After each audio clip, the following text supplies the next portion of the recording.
Então, pessoal, vocês sabem que eu não estou, vocês sabem muito bem porque eu não estou, mas a gente se vê muito pouco, então eu vou mandar esse vídeo para vocês assistirem e depois fazer algumas atividades, tá? Então, a gente, a aula passada falou de primeiro reinado, a gente viu, então, como Dom Pedro mostrou seu caráter autoritário ao impor uma constituição, ao fazer a outorga da Constituição de 1824, uma constituição que vai ter o poder moderador. E esse poder moderador se colocava em cima dos outros poderes, então a gente pode dizer que é quase uma constituição absolutista, né?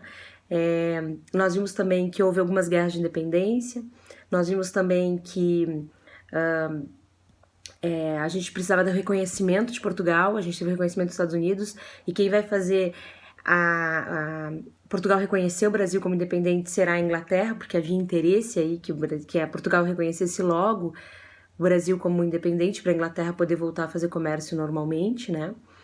E nós vimos então que nós temos dois momentos ali de problemas com Dom Pedro, né? Um deles, então, quando a gente tem a Confederação do Equador, Pernambuco, Paraíba, Ceará, Rio Grande do Norte, então novamente se agitando e tentando se separar e criando esse país chamado Confederação do Equador, com Frei Caneca e outros caras, que Dom Pedro consegue impedir essa movimentação através de bastante repressão e inclusive mandando então que a pena comutada ao Frei Caneca fosse a pena de morte. E aí a gente comentou que ele acabou sendo morto por arcabusamento, que é o fuzilamento, né? Porque não tinha carrasco que gostaria de enforcá-lo. E isso já gerou bastante descontentamento, porque afinal de contas era um católico e era importante para a região respeitar esse católico, que era o Frei Caneca, né? E a gente tem ainda a questão da Guerra da Cisplatina. A Cisplatina, então, que é o Uruguai, tinha sido dominada pelo Dom João quando veio para o Brasil, na época da vinda da família real, e aí nós temos, então, essa Cisplatina querendo se tornar independente em 1825, né? A Argentina gostaria de unificar-se com a Cisplatina e criar uma grande nação ali, coisa que não interessava ao Brasil, porque ocuparia o controle do Rio da Prata. Então a gente tem a Cisplatina entrando em guerra com o Brasil entrando em guerra com a Cisplatina e com a Argentina, e esse conflito generalizado em que nem Brasil nem Argentina tiveram muita força, a gente tem também uma influência inglesa, e no fim o que terminamos com um novo país, que é o Uruguai. Então esses dois movimentos mostram descontentamento com Dom Pedro I, principalmente quando a gente perde o Uruguai, e aí a gente tem essa perda territorial, esse descontentamento com Dom Pedro I fica cada vez maior, e aí a gente tem a questão da sucessão portuguesa, né? Morre o Dom João VI em Portugal, e aí o Dom Pedro deveria assumir.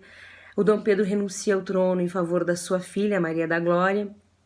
Essa menina vai casar com o Dom Miguel, o irmão do Dom Pedro, que gostaria de ser rei em Portugal. E o Dom Miguel, ele casa-se com a Maria da Glória bem nova ainda, um casamento apenas de interesse naquele momento. E a Maria da Glória acaba sendo colocada de escanteio, o Dom Miguel quer governar.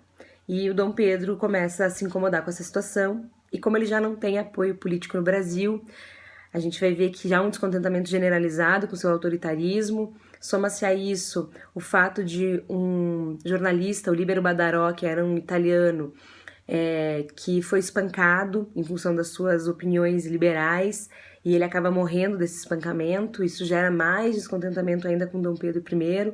A gente chega a ter mesmo uma festa para tentar dar uma elevada no moral do Dom Pedro I, porque depois desse acontecido ele vai para Minas Gerais e é recebido como luto, é um horror. A gente vai ver então que nós temos o Dom Pedro numa situação em que ele já não é bem visto aqui. E daí, dizendo que vai defender o trono de sua filha, ele abdica do trono brasileiro também, em favor do seu filho, Dom Pedro, que será o Dom Pedro II no futuro, mas então com 5 anos. Ele sai do Brasil, deixando o Brasil, então, nas mãos de Dom Pedro com apenas 5 anos. Segundo a Constituição, ele não poderia governar. Então, o que nós temos a volta, o período regencial, aliás, o momento em que a regência vai assumir, né? Então, no período regencial, o que nós temos os regentes assumindo conforme a Constituição dizia que seriam 3 regentes que governariam até a maioridade, né? Então a gente teria ali 3 regentes escolhidos. O que a gente tem logo no início é 3 regentes escolhidos de forma provisória. Aí então nós temos os 3 regentes escolhidos de forma permanente, então a regência trina permanente assume. E nesse momento a gente tem um avanço de ideias liberais, a gente chama de avanço liberal. O que seriam as ideias liberais no Brasil? A descentralização política, né? Então a gente vai ver algumas medidas tomadas para descentralizar a política. Entre essas medidas, a gente tem a criação da Guarda Nacional. A Guarda Nacional seria, então, chefiada pelos donos de terras, pela elite, que seriam os coronéis, daí vai vir o coronelismo mais adiante, a ideia de coronelismo. E ela descentraliza a repressão. Então a repressão não seria mais só do exército, mas sim cada província teria sua força de repressão que estaria ligada às elites locais, né? Nós temos a criação do juiz de paz também, o juiz de paz que seria eleito nas províncias, nas regiões, e aí a gente também tem a força de justiça descentralizada, né? Então cada região e cada juiz de paz com bastante poder agora, poder disse de vida e de morte, é um exagero, mas é pra gente entender um pouco dessa descentralização, né? E a gente tem o ato adicional de 1834. Esse ato adicional também marca esse descentralismo. Por quê? Porque ele cria assembleias provinciais. O que são essas assembleias provinciais? Ele permite que as províncias, os antigos estados, não eram chamados assim ainda, a província do Rio Grande do Sul, província de Santa Catarina, permite então que essas províncias tenham assembleias legislativas, possam criar leis, logo leis que não seriam iguais em todo o país, logo descentralização, né?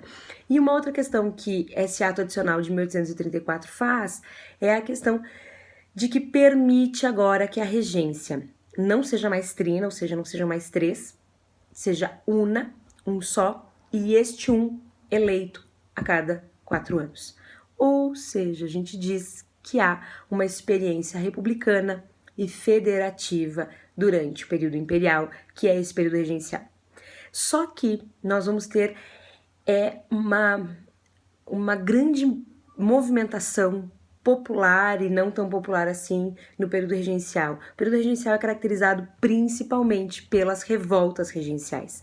Cabanagem, farroupilha, malês, sabinada, balaiada, as mais importantes, mas são tantas revoltas regenciais que algumas não têm nem nome. É novembrada, setembrada, porque eram muitas. Esse conjunto gigantesco de revoltas, e várias delas separatistas, como a farroupilha, deu um medo de fragmentação territorial. E aí, diante disso, a gente tem o que a gente chama de regresso conservador.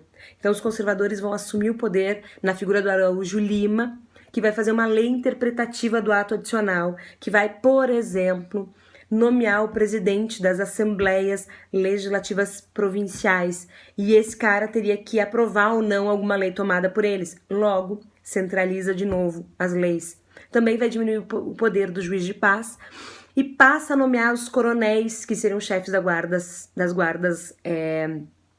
Nacional. Logo, a gente tem uma centralização de novo de justiça e de poder de repressão. Então, essa centralização acontece principalmente pelo medo da fragmentação territorial e pelo medo das várias revoltas regenciais que nós temos, né?